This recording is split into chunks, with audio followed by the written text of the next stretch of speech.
we're going to talk about another smoky hot take. This is what I've been diving into over the past 2 weeks, the best single seasons by players at different positions. Today, we are going to look at the 10 greatest single seasons by Tennessee football linebackers of all time. Now, linebacker is actually kind of like receiver, if you think about it, in the sense of the actual position itself wasn't really refined until the 1960s during the Doug Dickey era. So I'm really only going from the 1960s onward. And Tennessee's had some good linebackers. So we're going to start with the default position, and it is Andy Spiva, 1976 at number 10.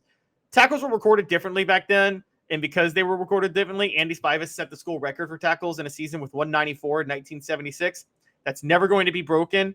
I know it's kind of you could call it an accounting error if you want to, but having that record, you got to put the 76 season by Andy Spiva on there.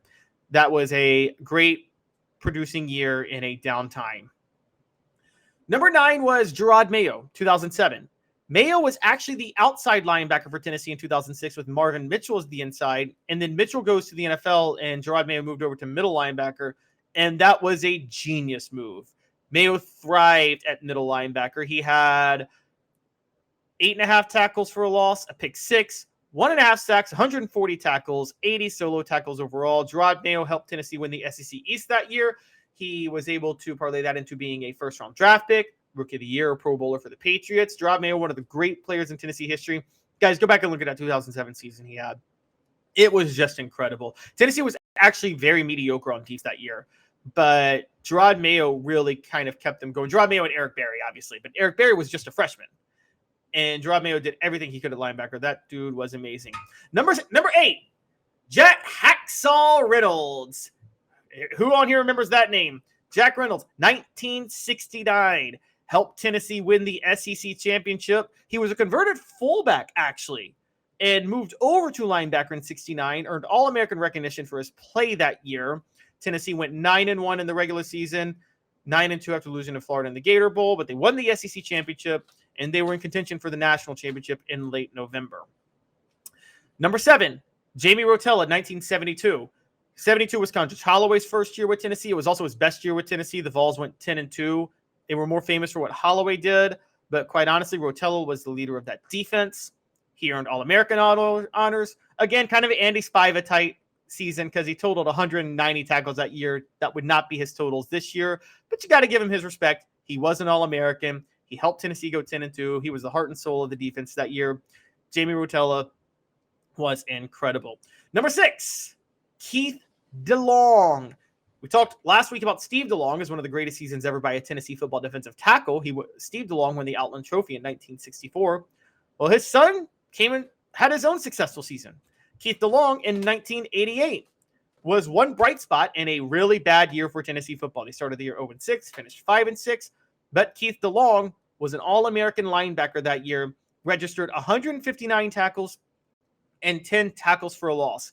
And for those that want to judge, actually, Keith and Steve DeLong have a similarity in that 1964 was also a bad year for Tennessee when Steve DeLong won the Outland Trophy.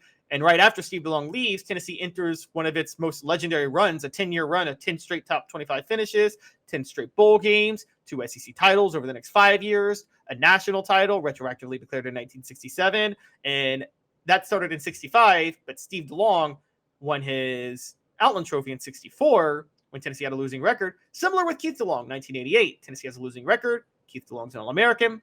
Keith DeLong leaves. Tennessee enters the best run of the modern era from 1989 to 2004, where they don't miss a bowl game any of those years. They win 4 SEC championships and a national championship. Very, very similar. Moving on from Keith DeLong at number 6, we're talking about the greatest single seasons by Tennessee football linebackers in history. Number 5, Raynoch Thompson, 1998. Now, Thompson actually earned All-American honors in 1999. But similar to Leonard Little being All-American in 97 when he should have been in 95, Raynoch Thompson was All-American in 99 when he should have been All-American in 98. 99 was more of almost a Lifetime Achievement All-American award. Thompson had 89 tackles despite playing outside linebacker. He had 10 tackles for a loss, recovered a key fumble against Florida. Was a crucial player for Tennessee football in 1998, especially when Al Wilson went down with injury at times. Raynoch Thompson, 1998, one of the greatest seasons ever by a Tennessee football linebacker. Moving on. Number 4, Kevin Burnett, 2004. Who remembers that? So 2004, Kevin Burnett had to take on a larger role because Kevin Simon suffered a season-ending injury, which was his second in 4 years at the time.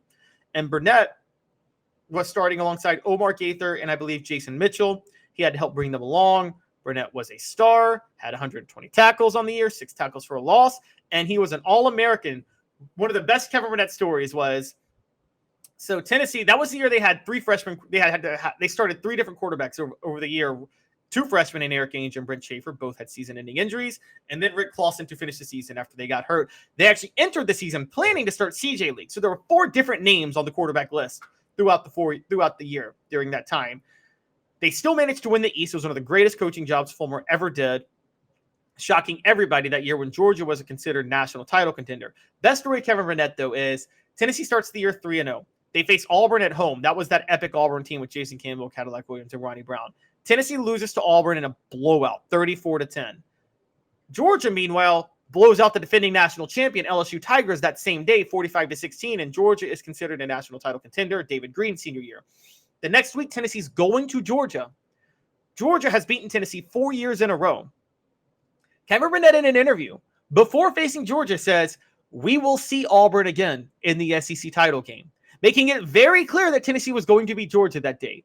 They beat Georgia, win 19-14, largely thanks to Kevin Burnett, and they end up going to the SEC title game. Just as Burnett predicted, he was an All-American that year. Rocket Up Tom says, "I loved watching Kevin Burnett. Went to every game in 04, home and away. Didn't hear anyone else's name even close to as much as on defense that year." That is true. He was amazing. Rocket Up Tom. He was a great defensive player. Number 3. This guy was a 2-time All-American, Jackie Walker, 1970 and 1971. Jackie Walker was the first black captain of an SEC football team, funny enough. His best year was 1970, though. Now, Walker's production dropped in 71, but you can make an argument that 71 was better because Tennessee had horrible quarterback play in 71. It was the year after Bobby Scott, the year before Condrich Holloway. They didn't have any offensive threat at all, and they still managed to go 10-2 solely because of the defense that year. And Walker was the heart and soul of that defense.